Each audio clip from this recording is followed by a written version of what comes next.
તમે ભવિષ્ય માટે તૈયાર CNBC બજારના ઇબિક્સ કેશ સ્ટુડિયોમાં પ્રવેશી રહ્યા છો. CNBC બજારના ઇબિક્સ કેશ સ્ટુડિયોમાં આપનું સ્વાગત છે અને તમે જોઈ રહ્યા છો મની મેનેજર. હું પ્રીતિ દલાલ આજની ખાસ રજૂઆતમાં આપનું સ્વાગત કરું છું. આપણે વર્ષ 2021ને પાર કરીને હવે 2022માં પ્રવેશી રહ્યા છે, ત્યારે વીતેલા વર્ષની સમીક્ષા અને આવનારા વર્ષના આઉટલુકની વાત આજે આપણે કરીશું. અને આ ચર્ચામાં આપણી સાથે જોડાયા છે full circle financial planners and એડવાઇઝર્સના certified financial planner Kalpesh Ashar અને ટ્રાન્સેટ કેપિટલની ડિરેક્ટર ઇન્વેસ્ટમેન્ટ કાર્તિક ઝવેરી સાથે. આપ બંનેનું સ્વાગત છે. અને આપણે આઈ થિંક બાય બાય કહેવા માટે તૈયાર છે 2021ને, અને 2022ને ફૂલ વેલકમ માટે આપણે તૈયાર થઈ ગયા છે. ઓલ્ધો ઓફકોર્સ ઓમિક્રોન તો આપણા ઉપર રમી રહ્યું છે, પણ એ આપણા સેન્ટિમેન્ટ્સને આઈ ડોન્ટ થિંક સો કે ડાયલ્યુટ કરશે. પણ ફાઇનાન્શિયલી આપણે જોઈએ, માર્કેટ્સ જોઈએ, કે આપણી ઇન્વેસ્ટમેન્ટના રિટર્ન્સ જોઈએ, તો એક બાજુ વાયરસ પણ બીજી બાજુ એક અપલિફ્ટ આપ્યું છે, જે રીતે આપણને માર્કેટ્સે સંભાળી લીધા છે આપણા ઇન્વેસ્ટમેન્ટ્સને, આપણા રિટર્ન્સને. પણ કલ્પેશભાઈ, જો આપણે એક સમરાઇઝ કરવું હોય, 2020થી આ પેન્ડેમિક આવ્યું, પછી 2021 ગયો ને હવે આપણે 2022માં એન્ટર થઈશું, ત્યારે માર્કેટે એક ઇન્ટરેસ્ટિંગ મૂવમેન્ટ દેખાડી છે ને એક ઇન્ટરેસ્ટિંગ આસ્પેક્ટ પણ રહ્યો છે કે આપણને જ્યારે એમ હતું કે આપણને રિટર્ન્સ નહીં મળે, ત્યારે આપણને એક સારા રિટર્ન્સ મળી ગયા છે.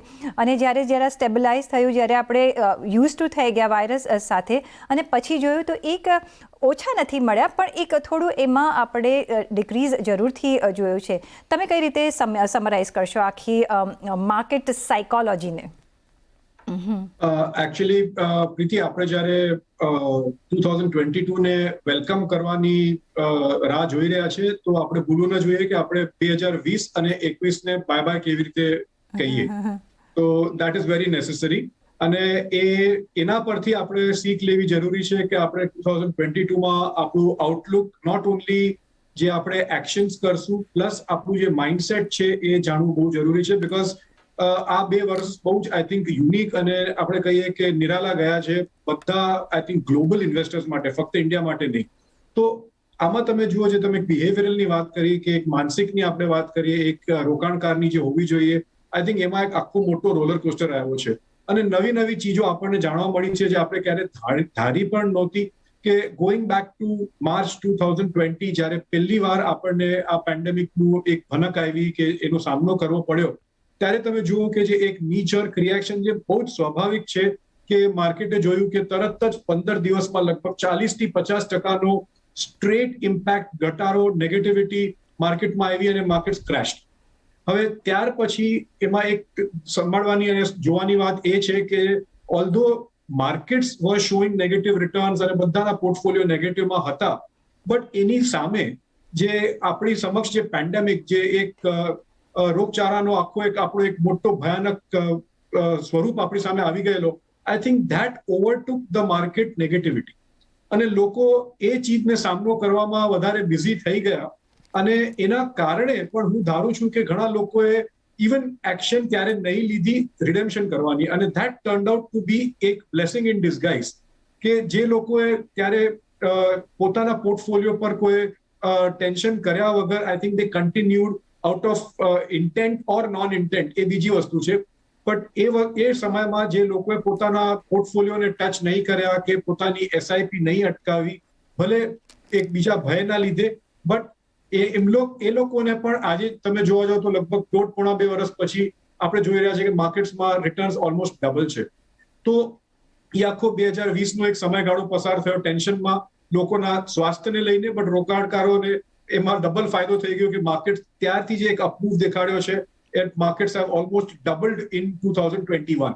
હવે 2021ની વાત કરીએ તો 2021માં એક કન્સોલિડેશન રહ્યું, અને લોકોને કહ્યું કે હવે પેન્ડેમિક ઓલમોસ્ટ ઓછું થઈ ગયું છે. After the second wave, of course જે એપ્રિલ મે સુધી ચાલ્યું, અને એના પછી એક સારો સમય આવ્યો, પણ માર્કેટ્સે ત્યારે પણ ઢીલ નહીં આપી, અને માર્કેટ્સ કન્સોલિડેટેડ. તો રોકાણકારોને પણ થોડો ભરોસો આવ્યો કે આપણે રિડેમ્પશન નથી કરવું, આ માર્કેટમાં રહેવામાં ફાયદો છે. અને એ જે ઇનએક્શન છે, અહીંયા જે મેઇન વર્ડ હું કહેવા માંગુ છું, ઇનએક્શન, કે જે એ લોકોએ માર્કેટમાં રિએક્ટ નહીં કર્યું એનું આજે આપણે એક જોઈ રહ્યા છે કે લોકોના પોર્ટફોલિયો હજી પણ આઈ થિંક ડબલ ડિજિટ અને હાયર ડબલ ડિજિટમાં એના રિટર્ન્સ દેખાઈ રહ્યા છે. તો આજની તારીખમાં તમે જોવા જાઓ તો એ આખી એક સાયકલને 2 વર્ષ થઈ ગયા. હવે એનો મતલબ એ નથી કે જ્યારે આપણે 2022માં વેલકમ કરીએ છીએ કે આ જ એક સાયકલ પાછું આપણી સમક્ષ આવશે. આઈ think that was a unique period. પણ હવે આપણને શીખવાનું એ છે કે ઘણી વખત માર્કેટમાં ઇન્ટેન્શનલી કે અનઇન્ટેન્શનલી જ્યારે આપણે ઇનએક્શન કરીએ છીએ, બટ એ ઇનએક્શન પાછળ આપણી લિક્વિડિટી જો મજબૂત હોય અને આપણા ફાઇનાન્શિયલ ગોલ્સ જો મજબૂત હોય તો આપણને માર્કેટમાંથી એક સારો રિટર્ન મળવાની એક તક હોય છે. બટ કન્ડિશન્સ એવા હોવા જોઈએ કે આપણી ફાઇનાન્શિયલ પ્લાનિંગ અને પ્રોફાઇલ મજબૂત હોવી જોઈએ. So that is the main lesson આપણે જોયું કે લિક્વિડિટી હાથમાં રાખવી ક્યારે પણ, યોર કન્ટિન્જન્સી ફંડ અને ફાઇનાન્શિયલ પ્લાનિંગની પ્રોફાઇલ તમારી ઓલવેઝ સેટ હોવી જોઈએ. તો 20 આવે કે 21 આઈ થિંક એ 2 મોટા વર્ષો આપણે પાર કરી ચૂક્યા છે અને આગળ with fingers crossed we have to face the situation. જી એબ્સોલ્યુટલી. તો આપણે તો આગળ પાર કરવાનું જ છે, પણ આપણા જ્યારે ઇન્વેસ્ટમેન્ટ આપણે કરતા હોઈએ છીએ ત્યારે આપણે ઓફકોર્સ શોર્ટ ટર્મ આપણે જોતા નથી હોતા, અને એનો જ જેમણે લોંગ ટર્મ ઇન્વેસ્ટમેન્ટ રાખ્યું હશે એને આ ફાયદો દેખાયો હશે. અને જેમ તમે કહ્યું કે ઇન એક્શન, ઓલ્ધો આપણે એમ કહેતા હોય છે કે ઇનએક્શન ન કરવું જોઈએ, પણ આમાં આપણે જોયું કે એક ફાયદાકારક થઈ ગયું. પણ દેટ ડઝન્ટ મીન કે every time we have to do inaction. We have to do action provided જે કલ્પેશભાઈએ કીધું કે તમારી લિક્વિડિટી ઓફકોર્સ અને તમારા ગોલ્સ તમારા જો અચીવ થાય છે તો પછી એમાં કોઈ હાનિકારક નથી ઇનએક્શન કરવામાં. પણ કાર્તિકભાઈ, જેમ આપણે કહ્યું કે રિટર્ન્સ એક સારા મળ્યા છે, તમે જો એક સમરાઇઝ કરી શકો કે કયા સેક્ટર્સે એક સારું પરફોર્મન્સ દેખાડ્યું છે 2021માં, અને ગોઈંગ ફોરવર્ડ કઈ સ્ટ્રેટેજીથી આપણે એન્ટર થવાનું છે હવે? આપણે જે એકચ્યુઅલી 2020 ને 21 નો એક પીરિયડ જે સ્ટોક માર્કેટ માટે વિચાર કર્યો ને, તો આઈ થિંક એક લાઈફ ટાઈમ ઓપોર્ચ્યુનિટી જેવો પીરિયડ બની ગયેલો. તો એટલે રિટર્ન્સ તો એટલા બધા ફેન્ટાસ્ટિક મળે છે. હવે આ જ વર્ષનું રિટર્ન જોઈએ તો બ્રોડ માર્કેટમાં 25% રિટર્ન છે, અને મિડ કેપ સ્મોલ કેપમાં જુઓ તો 50%થી વધુ રિટર્ન્સ છે. સેક્ટર વાઇઝ જોવા જાવ તો મેટલ્સમાં લગભગ 75%, મેટલ ઇઝ ધ લીડર, મેટલ્સમાં 75% જેટલી રેલી થઈ. આઈટી રિયલ એસ્ટેટમાં 60% જેટલો રિટર્ન્સ મળ્યા. પીએસયુ બેંક્સમાં લગભગ 50%, પછી મીડિયા, ઇન્ફ્રા, એનર્જી એ બધામાં 30%થી વધુ રિટર્ન મળ્યા. જે ક્ષેત્ર જે થોડાક પાછળ રહી ગયા, એટલે બેન્કિંગ, કન્ઝમ્પશન, ફાઇનાન્શિયલ સર્વિસીસ, એમાં લગભગ 10 થી 20%ની રેન્જમાં રિટર્ન મળ્યું છે. એટલે from an equity market point of view જે આપણે ઓલવેઝ કહેતા હોઈએ છીએ કે તમે એટલીસ્ટ 12-14-15% જેટલું એક્સપેક્ટ કરો લોંગ ટર્મ એવરેજ, તો જે સેક્ટર પાછળ રહી ગયા એને પણ એટલું તો એવરેજ આપી દીધું. એક ફક્ત ખાલી થોડું ડિસઅપોઇન્ટમેન્ટ પ્રાઇવેટ બેંક્સમાં અને ફાર્મામાં થયું કે જ્યાં વાર્ષિક રિટર્ન જોવા જઈએ તો લગભગ 10%થી પણ ઓછું છે. સાઈડ બાય સાઈડ હવે આ તો બધું ઇક્વિટી માર્કેટમાં થયું કે બધા લોકો ઇક્વિટી માર્કેટમાં જેટલા લોકો હતા એ લોકો તો માટે 2021 બહુ જ સારું ગયું છે, અને એક્સપેક્ટેશન એવું જ હશે કે 2022 પણ એવું જ બને. પણ ખાસ કરીને જે લોકો ડેટ માર્કેટમાં હતા, કે જે લોકો ફિક્સ્ડ ઇન્કમ માર્કેટમાં હતા, એ લોકો માટે આ વર્ષ બહુ સારું નથી ગયું. તમે કોઈ પણ ડેટ મ્યુચ્યુઅલ ફંડ લો કે ફિક્સ્ડ ડિપોઝિટ લો, વ્યાજ દરો નીચે ચાલતા ગયા છે. શોર્ટ ટર્મ ડેટ ફંડ્સ લો કે ગિલ્ડ ફંડ્સ લો, government securities, banking, PSU debt funds, FDs, બધું જ લગભગ 5થી નીચે છે, નહીં તો 5ની આજુબાજુ છે.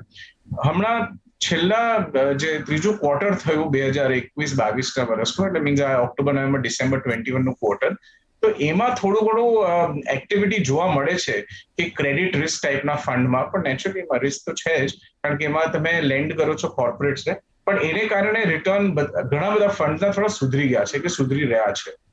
ગોલ્ડમાં કંઈ ખાસ થયું નહીં, અને એક સેન્ટેન્સમાં કહીએ તો ઇક્વિટી માર્કેટ્સ વાળા બધા જ આજે બહુ જ ખુશ હશે અને આજનું આ વર્ષનું ન્યૂ યર બહુ સરસ રીતે સેલિબ્રેટ કરશે.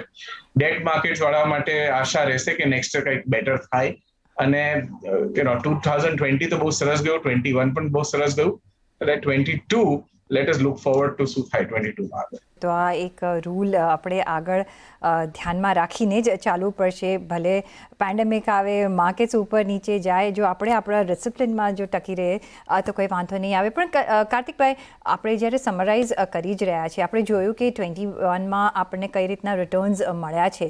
પણ આગળ જતાં કદાચ એવા રિટર્ન્સ ન મળે, કારણ કે એક યુનિક યર હતું, યુનિક ટાઈમ હતું ને એનો એડવાન્ટેજ આપણે લઈ લીધો. પણ હવે જ્યારે આપણે એન્ટર થઈ રહ્યા છીએ 2022માં, તો શું ધ્યાનમાં રાખીને આગળ વધવું જોઈએ? ક્યાં ઇન્વેસ્ટમેન્ટ કરવું જોઈએ? કયા સેક્ટર્સ ચૂઝ કરવા જોઈએ? કયા કેટેગરીઝ આપણે ચૂઝ કરીને આગળ ચાલવાનું રહેશે? પ્રીતિબેન, એકચ્યુઅલી થોડા વખતથી જેમાં માર્કેટ આગળ જતું હતું એ રીતે વેલ્યુએશન વધતા હતા, શેરોના ભાવ ઊંચા જતા હતા, ઓબ્વિયસલી આપણો પ્રોફિટ બનતો હતો, આપણા પોર્ટફોલિયોમાં સારું રિટર્ન દેખાતું હતું. પણ સાઈડ બાય સાઈડ એક જરાક ચિંતા પણ આવવા માંડે કે જ્યારે છે ને વેલ્યુએશન બહુ મોંઘું થઈ જાય અને જ્યારે પી રેશિયોઝ બધા 70, 80, 100 ની આસપાસ પહોંચવા માંડે, એટલે ત્યારે થોડુંક આમ એકવાર એક ચિંતા થઈ જાય કે ગમે ત્યારે આ માર્કેટ થોડુંક પડશે. હવે જો તો છેલ્લા 3 મહિનામાં ઓક્ટોબરથી અત્યાર સુધી માર્કેટમાં લગભગ 11-12% જેટલું કરેક્શન આવ્યું છે અને મિડ કેપ સ્મોલ કેપના અલગ અલગ શેરોમાં તો ઘણું વધારે આવી ગયું. પણ મારા ખ્યાલથી છે ને આ કરેક્શન એક્સપેક્ટેડ છે અને હજી પણ મને કદાચ એવું લાગે છે કે પૂરું નથી થયું. અને મારા કેલ્ક્યુલેશન પ્રમાણે જેટલું જલ્દી થઈ જાય ને એટલું સારું. એનું કારણ એ કે જેટલું જલ્દી થઈ જાય, પતી જાય, તો પછી પાછા આપણે આપણી લોંગ ટર્મ રેલી જે એબ્સોલ્યુટલી ઇન્ટેક્ટ છે, એટલે જે આપણે 5 year 10 year સાયકલ જોઈએ ને એ પ્રમાણે આપણે રેલી ફેઝમાં છે, ધેટ ઇઝ ગુડ. પણ રેલીની વચ્ચે કેટલી બધી વાર આવી રીતે 10% કે 20% આવા ફોલ આવે, એટલે આપણે 10 ઉપર છે, હું એમ માનું છું કે જેટલું જલ્દી બીજો એક 10% આવી જાય તો પછી બધું વ્યવસ્થિત થઈ જાય. અને આગળ જતા પછી મિડ કેપ સ્મોલ કેપ મારા ખ્યાલથી બીજા 30% જેટલું એડ કરશે. લાર્જ કેપ ને બ્રોડ માર્કેટ લગભગ 15-20% જેટલું એડ કરશે આ વર્ષમાં, એવું મારું માનવું છે. સેક્ટર્સમાં મને છે ને આઈટી, ઇન્ફ્રાસ્ટ્રક્ચર, રિન્યુએબલ એનર્જી અને FMCG મને લાગે છે કે આ બધા સેક્ટર્સમાં ઘણું બધું બેનિફિટ થશે. અને ઇન્ફ્રાસ્ટ્રક્ચરનું કદાચ મહિનામાં જ ખબર પડી જશે, જેવું બજેટ આવશે એવું એક્સપેક્ટેશન તો છે કે જેટલું બધું નુકસાન થયું છે, એટલે બે રીતે, એક તો પેન્ડેમિકને કારણે ને બીજું જે પર્યાવરણ ને એન્વાયરમેન્ટ ને ક્લાઇમેટના હિસાબે જેટલી બેફામ જે નુકસાન થયું છે એને રિટ્રીવ કરવા માટે છે. આ બધા આંકડા જનરલી દેખાતા નથી અને આવતા નથી, પણ ગવર્મેન્ટને તો નેચરલી ખબર છે આ વસ્તુની. એટલે ઇન્ફ્રાસ્ટ્રક્ચરમાં કદાચ ઘણું બધું એક્ટિવિટી ને ઘણા બધા અનાઉન્સમેન્ટ આવી શકે આ બજેટમાં, એવું મારું માનવું છે.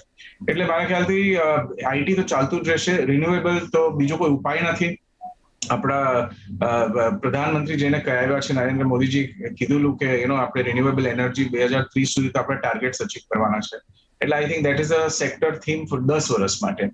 આઈપીઓઝમાં પણ ઇન્વેસ્ટ કરવું, પણ જે રીતે કલ્પેશે કીધું કે બહુ મોટા અમે પણ કોઈ બહુ ફેન નથી હોતા આઈપીઓઝના, પણ આઈપીઓઝમાં ખાસ કરીને જે ઇનોવેશન ટાઈપના આઈપીઓઝ હોય કે જે યુનિકોર્ન્સના આઈપીઓઝ હોય, અને ખાસ કરીને એ જુઓ કે પ્રોફિટ મેકિંગ કંપની હોવી જોઈએ, કે કંપની પ્રોફિટ બનાવતી હોય ને નવા પૈસા, તમારા પૈસા જે માંગવા આવી છે કંપની, એમાંથી નવો બિઝનેસ કરવાનો હોય, ના કે જૂના ઇન્વેસ્ટર્સને એક્ઝિટ આપે ને લોન્સ બતાવે. તો એટલે તમને એવું પોઝિટિવ આઈપીઓ થાય તો ડેફિનેટલી કરજો. મારા ખ્યાલથી ડેટ માર્કેટમાં થોડી તકલીફ રહેશે for an investor, debt market investor માટે, કારણ કે રેટ્સ હાઈક જેવા થવા માંડશે અને અમેરિકામાં તો ઓલરેડી અનાઉન્સમેન્ટ આવી ચુક્યા છે કે આગલા વર્ષમાં લોકો 3 રેટ હાઇક્સ કરવાના છે. તો જો રેટ હાઇક થવા માંડશે તો નેચરલી ડેટ ફંડના રિટર્ન્સ ઓછા થવા માંડશે. પણ એની સામે જે ફિક્સ ડિપોઝિટ ઇન્વેસ્ટર છે એને કદાચ જરાક રિલીફ મળે, કારણ કે એમને કદાચ 0.5%, 1% વધારે ડિપોઝિટમાં મળી શકે. બીજા જે થોડા ચિંતાજનક ક્ષેત્ર છે એ બધા આપણે બજેટમાં શું થશે, કારણ કે મેં જેમ થોડી વાર પહેલા કીધું કે ઘણું બધું ડેફિસિટ થવાની શક્યતા છે, ઘણા બધા કેપિટલ એક્સપેન્ડિચર કરવાની જરૂરત છે. ઇન્ફ્લેશન ઓલરેડી થઈ રહ્યું છે, કારણ કે ફૂડ શોર્ટેજ ને બધું જે આપણે આર્મી ને નેવી ને બધું મેન્ટેન કરવા માટે જે બોર્ડર ઉપર થઈ રહ્યું છે, જે બધું ટેન્શન ચાલી રહ્યું છે ચાઇનાને કારણે, એટલે એ બધામાં છે ને ઘણો બધો ખર્ચો આપણો નીકળી જાય છે જે આપણે ખબર નથી પડતી. એટલે મારા ખ્યાલથી ઇન્ફ્લેશન, નેશનલ ડિઝાસ્ટર્સ, આ બધું થોડું ઘણું ડેફિસિટ, આ થોડું બધું કન્સર્ન્સ રહેશે.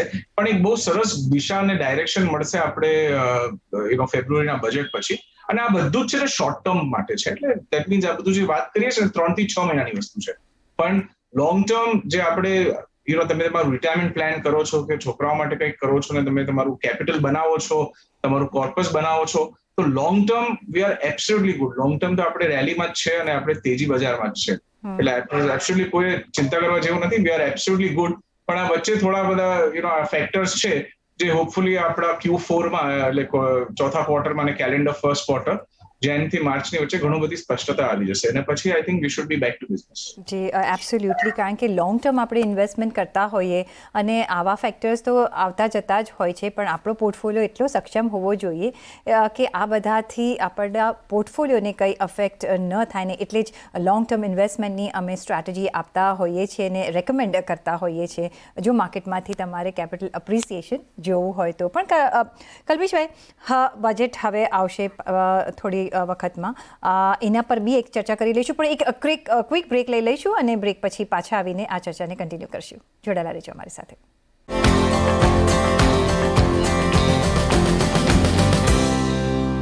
બ્રેક પછી આપનું સ્વાગત છે આઉટલુક 2022માં. અને કલ્પેશભાઈ, જે મેં કહ્યું કે ઓફકોર્સ બજેટ આવશે અને ત્યાં સુધી આપણે રાહ જોવી પડશે કે શું બજેટમાં આવે છે, પણ જે લોંગ ટાઈમ ઇન્વેસ્ટર છે એને કંઈ બહુ ખાસ ચિંતા કરવાની જરૂર નથી. પણ જે લાસ્ટ યરમાં આપણે જે જોયું કે નવા પ્રોડક્ટ્સ પણ ઘણા આવતા આપણે જોયા ઇન્વેસ્ટમેન્ટ માટે, પછી એ થ્રુ મ્યુચ્યુઅલ ફંડની આપણે ઘણી બધી કેટેગરીઝ પણ જોઈ. તમે આ મ્યુચ્યુઅલ ફંડ થ્રુ આપણે જોયું છે કે ઇન્વેસ્ટમેન્ટ પણ વધી રહ્યું છે, જે નવેમ્બર મહિનાના જે ફિગર્સ છે એ આપણે આવતા જોયા. તમે કઈ રીતે જોઈ રહ્યા છો આ કેટેગરીને, અને એસઆઈપીઝનું માધ્યમ આગળ કેટલું ફાયદાકારક બની શકે છે? એક ચીજ તો છે કે ઇટ ઇઝ એક બહુ સરપ્રાઇઝિંગ ચીજ છે અને પ્લેઝન્ટલી સરપ્રાઇઝિંગ ચીજ છે કે જે રીતે એક સમય હતો જ્યારે આપણે ફોરેન ઇન્વેસ્ટર્સ પર એટલું બધું નિર્ભર કરતા હતા, ડિપેન્ડ કરતા હતા કે જો ત્યાં કંઈક થાય તો આપણી માર્કેટ્સ એકદમ હલી જતી હતી. અને આજે એક સમય આપણે જોઈએ છે કે આપણા ડોમેસ્ટિક ઇન્વેસ્ટર્સ એટલું બધું એક પાર્ટિસિપેટ કરી રહ્યા છે, સહભાગ લઈ રહ્યા છે કે એમના પોતાના કોન્ટ્રીબ્યુશન્સથી આજે આપણી માર્કેટ આપણે કહીએ કે એટલીસ્ટ એક સ્ટ્રોંગ ફૂટિંગ પર તો છે જ. તો આઈ થિંક આ ક્રેડિટ જાય છે પૂર્ણ એક મ્યુચ્યુઅલ ફંડ ઇન્ડસ્ટ્રીને કલેક્ટિવલી, અને પ્લસ એ બધા લોકો જે મ્યુચ્યુઅલ ફંડ હાઉસીસ છે કે એડવાઇસર્સ છે, ડિસ્ટ્રીબ્યુટર્સ છે, અને ખાસ કરીને આપણા રિટેલ ઇન્વેસ્ટરે જેણે ખૂબ એમાં ભરોસો દેખાડ્યો છે. અને ગવર્મેન્ટને પણ આ ચીજની હવે ભનક આવી ગઈ છે અને આમાં એક મોટો એક કોન્ટ્રીબ્યુશન કે ફાળો જે છે એ ડિજિટાઇઝેશનનો છે. તો આપણે ત્યારે પણ જોયેલું કે ડિજિટાઇઝેશનથી આ બધી ચીજો હવે એક ફોન પરથી કે એક તમારા ડેસ્કટોપ પર બેસીને કે તમારા લેપટોપ પરથી તમને જે જોઈએ કે મિનિમમ તમારી 100 કે 500 રૂપિયાની મિનિમમ ઇન્વેસ્ટમેન્ટથી તમે જે અમાઉન્ટ મંથલી ઇન્વેસ્ટ કરવી હોય કે લમસમ ઇન્વેસ્ટ કરવી હોય એ રોકાણકારો આજે બહુ જ આસાનીથી કરી શકે છે. અને એના માટે ગવર્મેન્ટે પણ આઈ થિંક ડિજિટાઇઝેશનને ખૂબ પુશ આપ્યો છે. અને આન્સરિંગ વન ક્વેશ્ચન જે તમે ઇનફેક્ટ કાર્તિકને પણ પૂછ્યું કે જે એક સેક્ટર પર કે જે એક ફોકસ છે ફક્ત રોકાણકારનો નહીં પણ ગવર્મેન્ટનો પણ, એ છે ડિજિટાઇઝેશન અને આઈટી પર. અને આપણા પ્રધાનમંત્રીએ એ ચીજને ખૂબ મહત્વ આપ્યો છે કે બધાએ આ ચીજને જોવું અત્યંત ઇમ્પોર્ટન્ટ છે, કેમ કે આનાથી આપણે ઘરમાં કે ઓફિસમાં બેસીને આપણી ગાડી આગળ ચલાવી શકશું. તો આ એક ચીજમાં ડિજિટાઇઝેશન અને આઈટી પર ઇવન બજેટમાં આઈ થિંક ખૂબ ભાર આપવામાં આવશે. અને પ્લસ એમાં આઈ થિંક રિવોર્ડ્સ પણ મળશે કે જે લોકો આ ચીજને વધારે અપનાવશે. તો coming back to SIP, I think SIP ને તો આપણે એબીસી થી હર વખતે શરૂ કરીએ તો ત્યાં જ જવું જરૂરી છે કે ગોઈંગ બેક ટુ બેસિક્સ જેવી વાત છે કે ટીપે ટીપે સરોવર ભરાય. આઈ થિંક ધેટ્સ એન અંડરસ્ટેટમેન્ટ હવે. અને જે લોકોને આઈ થિંક આ માર્કેટમાં પહેલા પગથિયા મૂકવા હોય, I think SIP is the first step. જી, તો એસઆઈપી છોડવું નહીં જોઈએ, કારણ કે આપણે જોયું તો પેન્ડેમિક દરમિયાન ઘણા બધાએ એસઆઈપીમાંથી એક્ઝિટ કર્યું હતું, તો એ લોકો અત્યારે રિપેન્ટ કરતા હશે, પણ આગળ એવું નહીં કરતા. પણ કાર્તિકભાઈ, તો હવે 2022માં જ્યારે આપણે એન્ટર થઈ રહ્યા છે, કઈ સ્ટ્રેટેજીથી આગળ વધવું અને શરૂઆત કરવું અને મેક મની, કારણ કે માર્કેટમાં આપણે we want to make money, investment કરીને પણ we want to make money, તો શું સ્ટ્રેટેજીથી આગળ ચાલવાનું છે? કરી for the small investor SIP તો કરવું જ જોઈએ. જેની પાસે થોડા વધારે પૈસા હોય ને લમસમ હોય તો એ લોકો flexi cap fund, large cap, mid cap, small cap fund લઈ શકે છે. મારું માનવું છે મિડ કેપ, સ્મોલ કેપમાં 30% પ્લસથી આ વર્ષમાં પણ રિટર્ન છૂટવું જોશે. ઇન એડિશન ટુ દેટ જે લોકો શોર્ટ ટર્મ ઇક્વિટી ઇન્વેસ્ટમેન્ટ કરતા હોય છે કે જે લોકો ટ્રેડિંગ પણ કરતા હોય છે, આઈ વુડ થિંક કે બહુ લાંબુ સ્વિંગ માટે ના રાહ જોઈએ, પણ કન્ટિન્યુઅસલી પ્રોફિટ બુક કરતા રહે. જે પણ લોકો આવું શોર્ટ ટર્મ ઇક્વિટી મેનેજ કરે છે છે એ લોકો માટે. બીજું there are a lot of interesting things, date માર્કેટમાં બહુ કંઈ ખાસ દેખાતું નથી, 4-5% રિટર્ન છે, પણ ઘણા બધા લોકો પિયર ટુ પિયર લેન્ડિંગ હજી સમજ્યા નથી, ને જો સમજ્યા છે તો હજી એને અપનાવ્યું નથી. I think it's a very good idea, કારણ કે તમને 9-12% રિટર્ન ત્યાં મળી શકે છે. So it's a very good investment, અને તમે ખાલી એક નવી રીતથી ઇન્વેસ્ટ કરો છો, એક ઇનોવેશન છે. લોંગ ટર્મ રિટાયરમેન્ટ પ્રોડક્ટ્સમાં તમારે કન્સિડર જો કરવું હોય તો કદાચ આ એક અવસર છે તમારા માટે. અને આનો કારણ એ છે કે જેમ વ્યાજદરોમાં થોડુંક હાઇક થશે તો આમાં પણ જે પ્રોડક્ટ્સ તમે લેશો ને એમાં લાંબુ yieldએ લોકો બુક કરી શકશે. એટલે બેઝિકલી ટૂંકમાં એવું છે કે તમે નેક્સ્ટ યર કે 1-2 વર્ષમાં આગળ રિટાયરમેન્ટ પ્રોડક્ટ્સ જો લઈ લો જ્યાં લગભગ 6-7% તમને yield મળી જાય, અને જો એ yield લોક થઈ જતું હોય આગળના 30-40 વર્ષ માટે તમારા રિટાયરમેન્ટ પ્લાનિંગમાં ઘણું કામ આવશે. So you can consider that. એક બીજી વસ્તુ બહુ ઇન્ટરેસ્ટિંગ આપણા દેશમાં થઈ રહી છે એ છે પ્રાઇવેટ ઇક્વિટી ઇન્વેસ્ટમેન્ટ. અને પ્રાઇવેટ ઇક્વિટી ઇન્વેસ્ટમેન્ટમાં અત્યારે ઘણા બધા હાઈ નેટવર્થ ઇન્વેસ્ટર્સને ઘણો રસ છે, અને એનું કારણ એ છે કે ઇન્ડિયા આજે વર્લ્ડ નંબર 3 થઈ ગઈ છે. વર્લ્ડમાં આપણી 3જી રેન્ક છે યુનિકોર્ન્સ બનાવવાની ગતિમાં. એટલે મીન્સ એટલી બધી કંપનીઝ ને એટલું બધું ઇનોવેશન ઇન્ડિયામાં થઈ રહ્યું છે. તે નવી કંપનીઝ, ઇનોવેટિવ કંપનીઝ જેને, અને યુનિકોર્ન કંપનીઝ જેને કે $1 બિલિયન નું જેને વેલ્યુએશન હોય છે, એ કંપનીઝની સંખ્યા હિન્દુસ્તાનમાં 3જા નંબર ઉપર છે વર્લ્ડમાં. એટલે we are ahead of the rest of the world. તો એટલે from that point of view તમે જોવા જાઓ તો પ્રાઇવેટ ઇક્વિટીમાં પણ બહુ સરસ એક ઇન્વેસ્ટમેન્ટ કરવાની તક બની રહી છે. પણ એટ ધ સેમ ટાઈમ ત્યાં છે ને હોલ્ડિંગ પીરિયડ લગભગ 10-12 વર્ષ 15 વર્ષનો હોય છે. એટલે જસ્ટ થિંક અબાઉટ ધેટ. બાકી તો જનરલ હાઇજીન તો એઝ યુઝ્યુઅલ કરવું જોઈએ. દર વર્ષે આપણે વાત કરતા હોઈએ છીએ contingency, health insurance, life insurance, એ બધું જોઈ લ્યો. ફાઇનાન્શિયલ પ્લાનિંગ વ્યવસ્થિત છે કે નહીં, વિલ જો ન બનાવ્યું હોય તો બનાવી લ્યો. અને બાકી એડવાન્સ્ડ એક એડવાન્સ લોકો માટે એક નાનકડી સલાહ પણ એક ટીપ છે. ટીપ એવી છે કે તમે થોડું ઘણું ડાયરેક્ટલી ઇન્વેસ્ટમેન્ટ કરવાનું શરૂઆત કરો. ડાયરેક્ટલી ઇક્વિટી માર્કેટમાં આવો અને શેર્સનો એક નાનકડો પોર્ટફોલિયો તમારો બનાવો. આજના જમાનામાં પેઇડ રિસર્ચ એટલે મીન્સ જે કંપનીમાં તમારે પૈસા આપીને રિસર્ચ ખરીદવું પડે એવી ઘણી બધી કંપનીઓ થઈ ગઈ છે, અને આ બધી કંપનીઝ ટેકનોલોજીથી બનેલી છે. એટલે એટલા બધા દાખલા છે, એટલા બધા ઇન્સ્ટન્સીસ છે. અને ઇવન બ્રોકર્સ પણ ટેકનોલોજી યુઝ કરે છે, અને જે તમને આજના જમાનામાં જે રિસર્ચ રિપોર્ટ્સ ને જે રેકમેન્ડેશન્સ આવે છે એમાં એટલું ડિફિકલ્ટ નથી. તમે તમારો પોર્ટફોલિયો જાતે બનાવી શકો છો, ને 20-30% પૈસા તમારા એમાં પણ જો જાતે મેનેજ કરવાની તમે જો શરૂઆત કરો તો I think it's a very very good idea. જી બરાબર. So that's my strategy Preeti. જી બરાબર છે. તો એક હોલસમ પોર્ટફોલિયો બનાવવાની કોશિશ કરવાની છે આગળ જતાં પણ, અને આપણા ઇન્વેસ્ટમેન્ટ્સ ફર્સ્ટ ઓફ ઓલ ચાલુ જ રાખવાના છે, કમ વોટ મે સિચ્યુએશન હોય, કારણ કે એ જ આપણા માટે આગળ જતાં કામ કરશે. કાર્તિકભાઈ અને કલ્પેશભાઈ, ઘણો આભાર તમારો અમારી સાથે જોડાવા બદલ. અને આગળ જતાં બસ આઉટલુક 2022માં આટલું જ, પણ જ્યારે આપણે નવા વર્ષમાં એન્ટર થઈ રહ્યા છે ત્યારે એ જ શુભેચ્છા સાથે હું એન્ડ કરવા માંગીશ કે ઇન્વેસ્ટ સ્માર્ટલી, ડોન્ટ પેનિક, આગળ વધો, અને સાથે સાથે આપણી હેલ્થનું પણ ધ્યાન રાખજો. વેર યોર માસ્ક અને બી સેફ અને બી હેપી. એ જ નોટ સાથે તમને નવા વર્ષ માટે ઘણી શુભકામનાઓ. અને એ સાથે જ અત્યારે બસ આટલું જ, પણ તમે જોતા રહો CNBC બજાર. નમસ્કાર.